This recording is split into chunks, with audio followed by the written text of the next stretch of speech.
ತಾ ಹೇಳಿದನಲ್ಲವೇ, ನಾ ಕೈ ಬಿಡೇನು, ನಾ ಕೈ ಬಿಡೇನು. ಆ ಮಾತು ಹೇಳಿದನಲ್ಲ, ತಾ ಹೇಳಿದನಲ್ಲವೇ.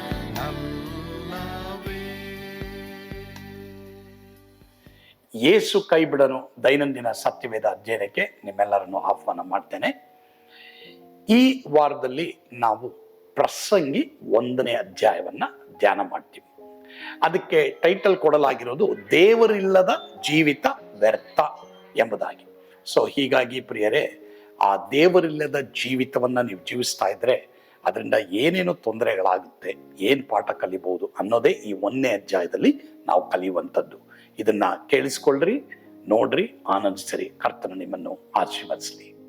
ಸರಿ, ಇವತ್ತು ನಾನು ಹೇಳಿದಾಗೆ ನಿಮಗೆ ಪ್ರಸಂಗಿ 1ನೇ ಅಧ್ಯಾಯ ನಾವಿವತ್ತು ಫುಲ್ ನಾವು ಮುಗಿಸ್ತೀವಿ.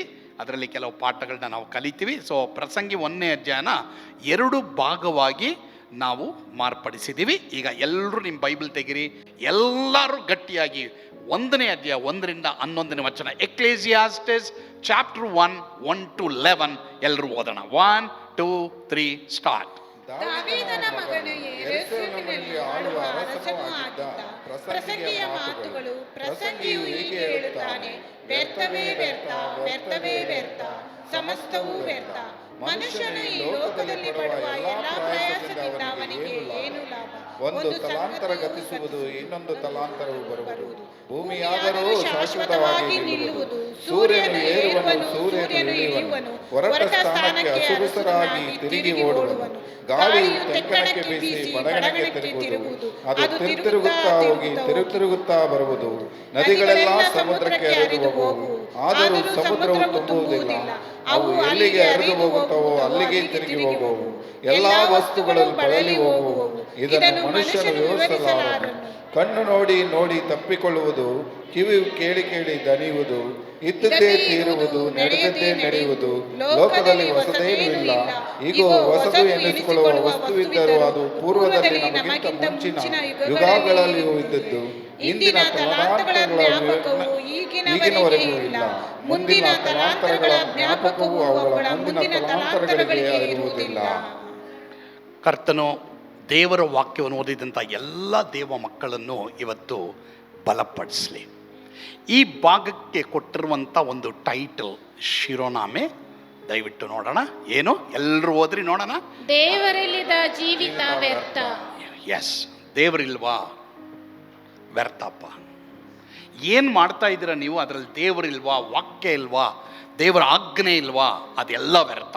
No matter, you may have thousands of people with you. ನಿನ್ನೊಂದಿಗೆ 1000 ಜನ ಇರ್ಬೋದು. If no God in it, ದೇವರಿಲ್ವಾ? ಅದೆಲ್ಲ ವ್ಯರ್ಥ ಪ್ರಿಯರೇ. ಮಕ್ಕಳೇ, ದೊಡ್ಡವರೇ, ಚಿಕ್ಕವರೇ, ಎಕ್ಸಾಮ್ ದಯವಿಟ್ಟು ನಿಮ್ಮನ್ನು ನೀವು ಎಕ್ಸಾಮಿನ್ ಮಾಡ್ಕೊಳ್ಳಿ. ಎಲ್ಲಪ್ಪ ನನಗೆ ದೇವರಿಲ್ಲ. ಯಾವುದೇ ಇರ್ಬೋದು ಪ್ರಿಯರೇ, ಯಾವುದೇ ಈವೆಂಟ್ ಇರ್ಬೋದು, ಯಾವುದೇ ಎಜುಕೇಷನ್ ಇರ್ಬೋದು, ನಿನ್ನ ಫ್ಯಾಮಿಲಿ ಇರ್ಬೋದು, ನೀವು ಮಾಡ್ತಾ ಇರುವಂಥ ಯಾವುದೇ ಇರ್ಬೋದು, ದೇವರಿಲ್ವಾ? It's vane. ಅದೇ ಸೊಲೊಮೋನ ಹೇಳ್ತಾರೆ, without God everything is vain. Okay, without God everything is vain. ಎಲ್ಲರೂ ಹೇಳ್ತೀರಾ? ಗಟ್ಟಿಯಾಗಿ ಹೇಳ್ತೀರಾ ಅದನ್ನ? ಹೇಳಿ ನೋಡೋಣ. ದೇವರಿಲ್ಲದ ಜೀವಿತ ವ್ಯರ್ಥ. ಓಕೆ, ಈ 11 ವಚನದಲ್ಲಿ ನಾವು 4 ಪಾಠ ಕಲಿತೀವಿ. Okay, we are going to learn 4 lessons. Okay, 1ನೇದು ಓದ್ತೀಯಮ್ಮ. ಈ ಕಡೆ ನೆಕ್ಸ್ಟ್ ಇನ್ನೊಂದು.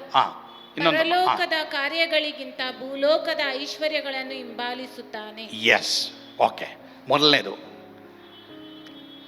Okay, instead of seeking heaven ಈ ಸೀಕಿಂಗ್ ಅರ್ಥ್ಲಿ ಥಿಂಗ್ಸ್.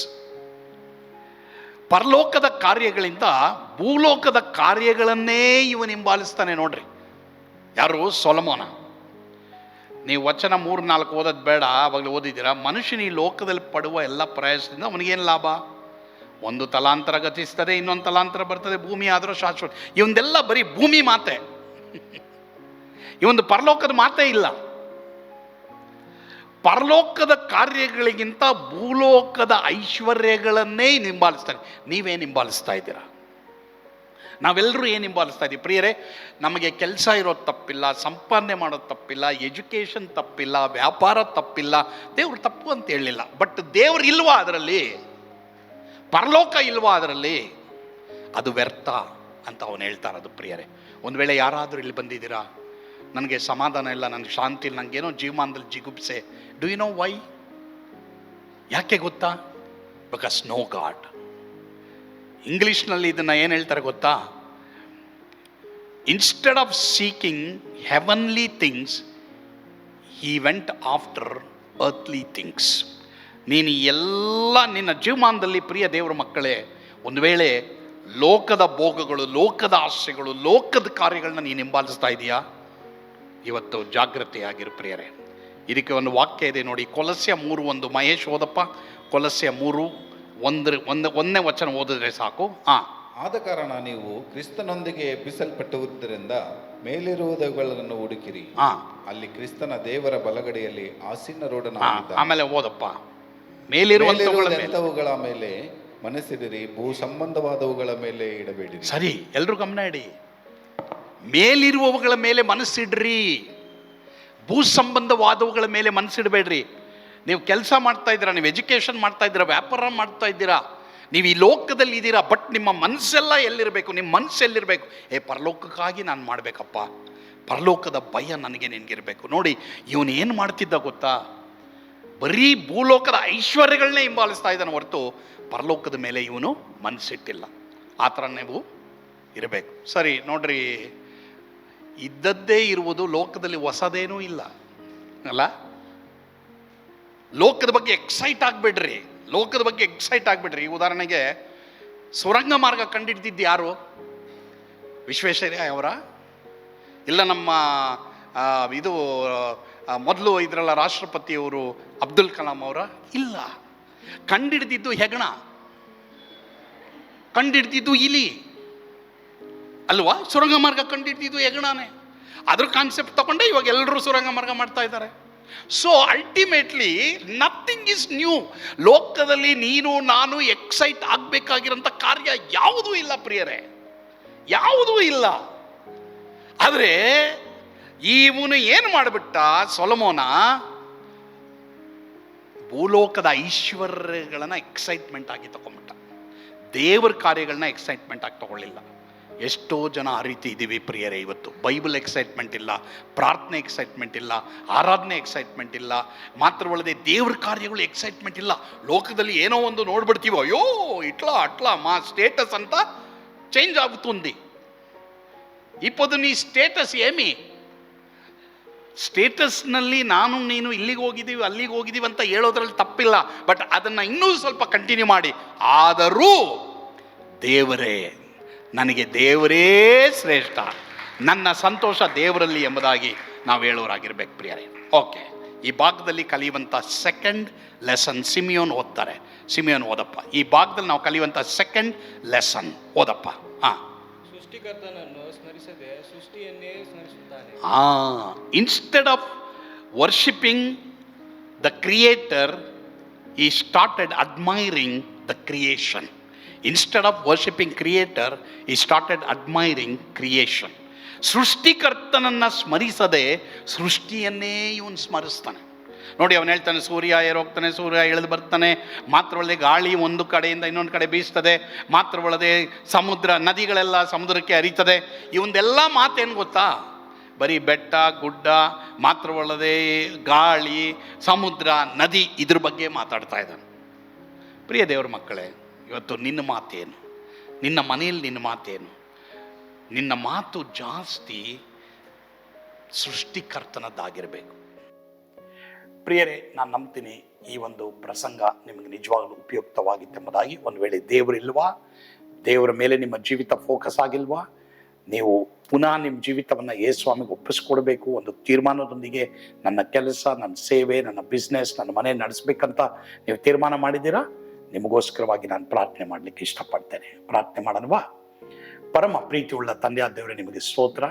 ಈ ಒಂದು ಸಂದರ್ಭದಲ್ಲಿ ಈ 1ನೇ ಅಧ್ಯಾಯದಿಂದ ನಮಗೆ ಅನೇಕ ಪಾಠಗಳನ್ನ ಕಲಿಸಿದ್ಯಾ, ಅದಕ್ಕಾಗಿ ಸ್ತೋತ್ರಪ್ಪ.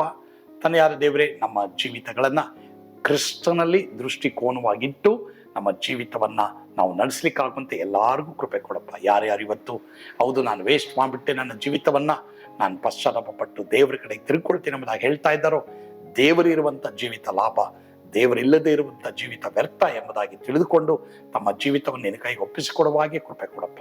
ಯಾರ್ಯಾರಿಗೆ ಒಪ್ಪಿಸಿಕೊಡ್ತಾ ಇದ್ದಾರೆ ಅವರನ್ನ ಆಶೀರ್ವಾದ ಮಾಡು. ಯೇಸುವಿನ ಹೆಸರಿನಲ್ಲಿ ಪ್ರಾರ್ಥಿಸ್ತೇವೆ ಸ್ವಾಮಿ, ಆಮೇನ್.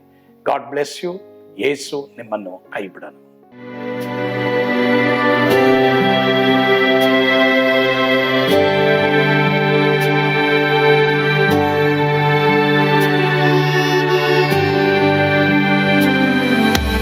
ನಾನು ಪಾತ್ರದಲ್ಲಿ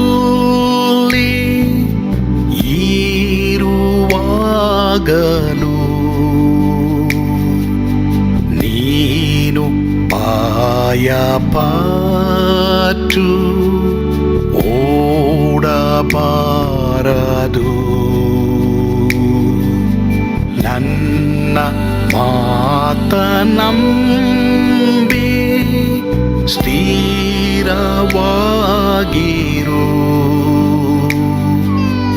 ನಿನ್ನ ಬಿಡಲಾರೆ,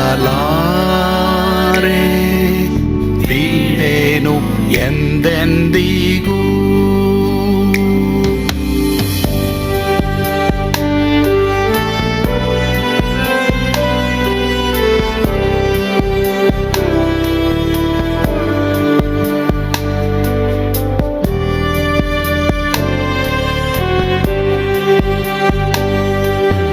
ನಾ ಕೈ ಬಿಡೆನು,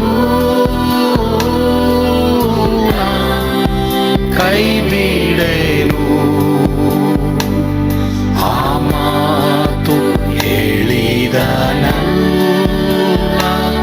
ತಾ ಹೇಳಿದನಲ್ಲವೇ.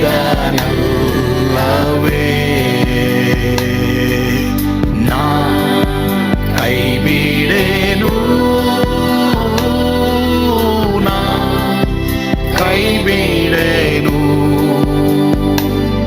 ಆ ಮಾತು ಹೇಳಿದನಲ್ಲ,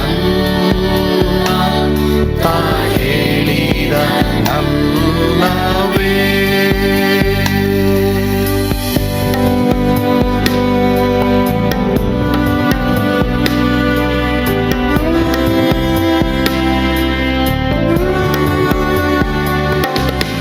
ಸುತ್ತಲೂ ಹೂಗಳು ಬಾಡಿ ಹೋದರು,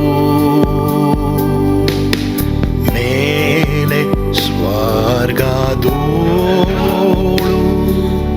ಬಾದಲಾಗದು.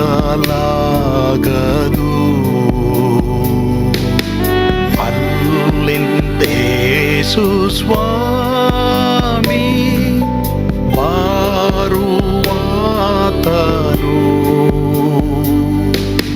ನನ್ನ ಬಿಡಲಾರ, ನನ್ನನ್ನು ಕೈ ಬಿಡನು. ನಾ ಕೈ ಬಿಡೆನು, ನಾ ಕೈ ಬಿಡೆನು. ಆ ಮಾತು ಹೇಳಿದನಲ್ಲ, ತಾ ಹೇಳಿದನಲ್ಲವೇ.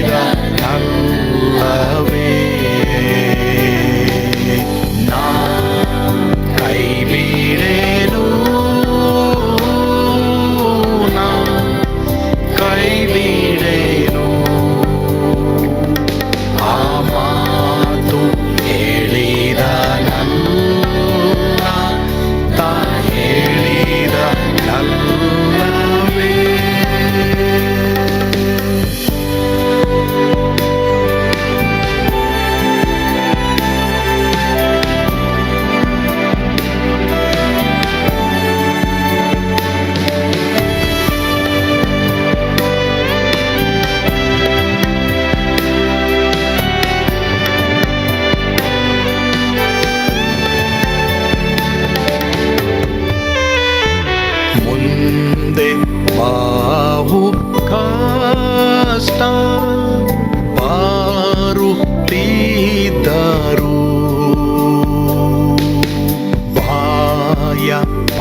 ನಿಂತು ಹರ್ಷಗೊಳ್ಳುವೆ.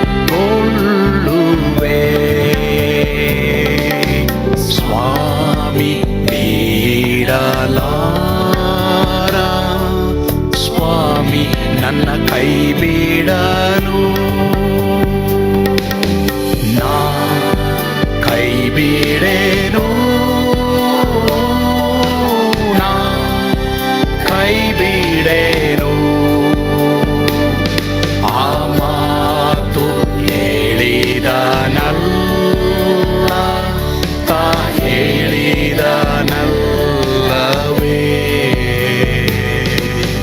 ನಾ ಕೈ ಬಿಡೆನು, ನಾ ಕೈ ಬಿಡೆನು. ಆ ಮಾತು ಹೇಳಿದನಲ್ಲ, ತಾ ಹೇಳಿದನಲ್ಲವೇ, ತಾ ಹೇಳಿದನಲ್ಲವೇ.